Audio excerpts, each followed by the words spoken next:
Hey guys, what's up? This is Jose from Delove and Airbnb Superhost. On today's video, I'm going to be providing you and explaining you some tips in order to help you come up with the correct price per night for your listing. Now, I've been reading in the community center and on some other forums that this whole process of setting up a correct price per night for your listing can be a daunting and complicated situation. However, luckily, there are tips, which I will be explaining shortly, that make this whole process easier. Now, let's get to it for the tips. Tip number one, know your current financial situation. Now, it can be that you're a host that is going to set up an Airbnb listing and needs to pay rent on that listing, or you can be an Airbnb host that is going to set up a listing but need to pay a mortgage on that listing. Whether it's one or the other, you need to make sure that you factor those into your price per night in order to meet the rent payment or the mortgage payment at the end of the month. Now, let's take an example of someone who wants to set up an Airbnb listing but needs to pay rent on that listing. So we have an apartment. This apartment has a rent of 500 euros per month. There are several ways to be able to come up with those 500 euros a month with your price per night. One of the first options is setting up basically or dividing your 500 euros a month by the amount of days or nights in that current month. So 500 euros divided by 30 nights, that gives you roughly 17 euros per night. That is, of course, if you're expecting a 100% occupancy rate, which is a bit too ambitious. I would be a little bit lower. However, that is at least one of the options that you have as well. Another option to price your listing per night is by setting up a different price depending on which day of the week it is. On the weekdays from Monday to Thursday, you of course might want to price your listing a little bit lower as in comparison to the weekends. Another option would be to set up a target occupancy rate. And what I mean with this is quite interesting. If you want to be a little bit more cautious and a little bit more conservative and saying, okay, I'm not thinking that I'm going to be filling up my nights 100%, but only 60%, that 60% occupancy rate is going to be your target. So take for example a month that has 30 days on it. You apply those 60% to the 30 nights and you end up with 18 days. With those 18 days, you're going to make sure that you're able to pay your rent or your mortgage at the end of the month. Now, let's take for example again this 500 euro a month example that we made. With this target occupancy rate, you're going to take those 500 euros a month. You're going to divide that by 18 days, which is basically your target occupancy rate because you took the 30 days times 60%. Now, when you divide those 500 euros a month divided by the target occupancy rate nights, which is 18 nights, you're going to get a total of 28 euros per night. That means that after 18 nights that you book or you manage to have someone book your listing, you're going to be able to pay for your rent. Of course, other things need to be taken into consideration, like your utilities or any other services that you decide to provide or offer to your guests. Tip number two, what amenities or what extra services are you going to be offering to your guests? What I mean is, are you going to be providing Netflix or Disney Plus or Amazon Prime? Are you going to be providing high-speed internet? Are you going to be providing a full conditioned apartment, which I mean that every room and every single part of the apartment has air conditioning for the warm spots, for example? Are you going to be providing parking tickets? All of these factors, whatever it is you want to provide extra for your guests, which is the more the better, still is going to cost you something. And these expenses need to be taken into consideration and factored in for your price per night. Are you, for example, for extra services, are you going to be providing breakfast? That's amazing, but are you going to provide it? If so, it needs to be factored in. Are you going to be providing laundry service? Are you going to pick up the customers at the airport? All of these, even though they sound like great ideas, and they are great ideas, they still need to be factored in because if not, you're going to be at a loss. And I want you to make money on Airbnb, and I want you to be profitable and be able to set up a correct price per night. Tip number three, are you going to be requiring the assistance of somebody else in order to be able to manage your Airbnb, or are you going to do it by yourself? If you're going to require the assistance of somebody else, say for example a family member, a co-host, a virtual assistant, or a third party that has a company dedicated for that, you of course need to take that into consideration while pricing your Airbnb listing. Now, usually co-hosts or virtual assistants, they go through a range from 10% to 30% commission per booking. So you need to make sure that somehow this is reflected within your price per night. Tip number 5, Airbnb, with every booking that you make, it charges a certain commission fee for the host. So this commission fee varies depending on the listing, the cancellation policies that you have, on location, and on type of lodgings.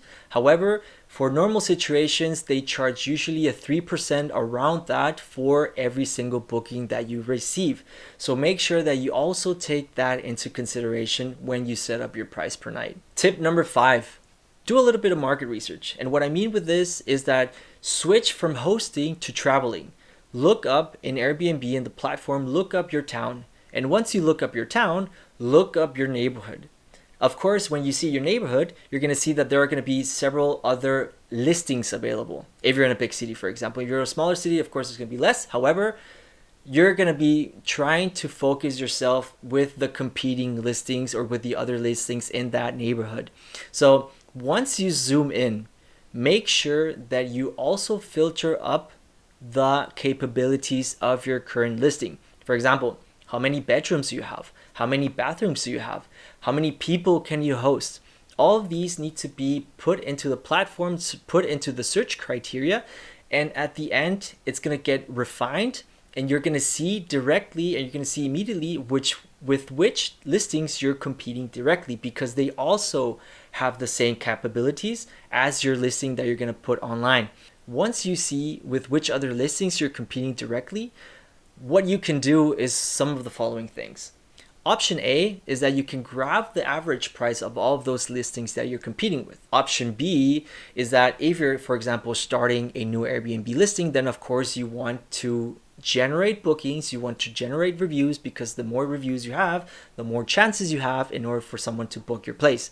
Now, having that said, what I mentioned was take the average listing price from all the other ones that you're competing with and put maybe like a 10% lower, 20% lower. Like I said, start generating bookings. And once you have a certain amount of reviews, then you can set it up at the average or maybe at a premium. It depends on you. However, that is one of the options you have in order to set up a correct pricing per night for your listing. Tip number 6, check for seasonalities. You might be in a town which summer vacations is a big thing. You can be in a town which winter vacations is a big thing. You need to understand which months out of the year are the highest, because on these months you can charge added premium. And on the other months, which are low season, you can charge your normal price. So when you understand that, you can take advantage of it and you can increase your potential earnings by a considerate amount. Tip number 7, check out for any local events that happen in your town or in your city. And what I mean with this, go into your town's or city's web portal and see whether there's a conference coming up soon or a concert or any big event. Because when that happens, then that means that there's going to be a massive influx of people that will want a place to stay. And if you know that that is happening, then you can, of course, price those nights. When the event is happening, you can price those nights at a premium high. And this is actually a good opportunity, because for those hosts that do not see or do not know about this event, they're going to miss out on that opportunity of actually earning way more money than usual. Because say, for example, that a big event is happening in a low season. This is, of course, going to bump up your total target at a yearly view. So make sure you go into that web portal or in Facebook and see if there's something that's going to happen in the near future.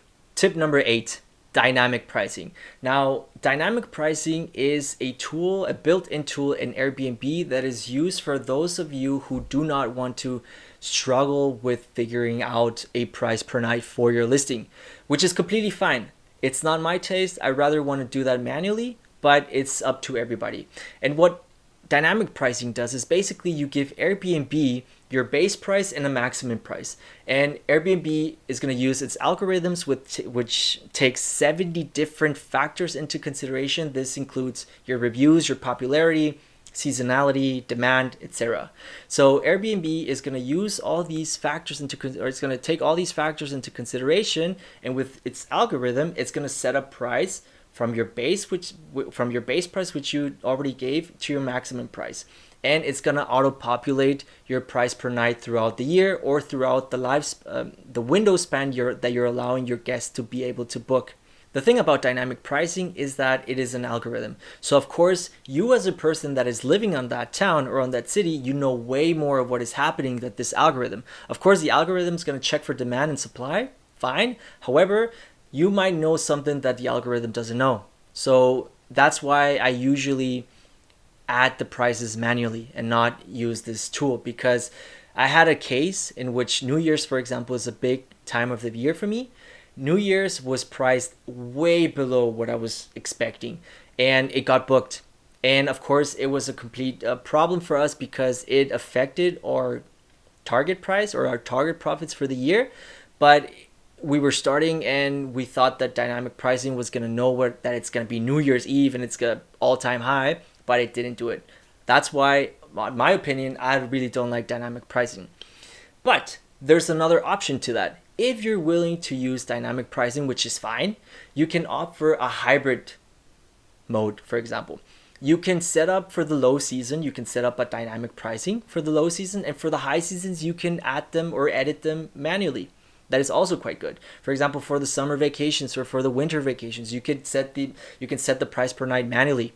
And for the all other months, you can set a dynamic price, and that also works, and it's quite nice. So these are all the tips I have at the moment for you guys. Hopefully they help. Hopefully they're really helpful for you in order to come up with the correct price per night. If you have another tip for me and for the other host, and if you have a comment or a question, please write in the comments and I'll be more than happy to answer them. Let me know if there's anything else that you want me to explain. If so, I'll make a video out of it or I'll explain it in the comment section. Thank you again, and I'll see you on the other video. Thank you guys.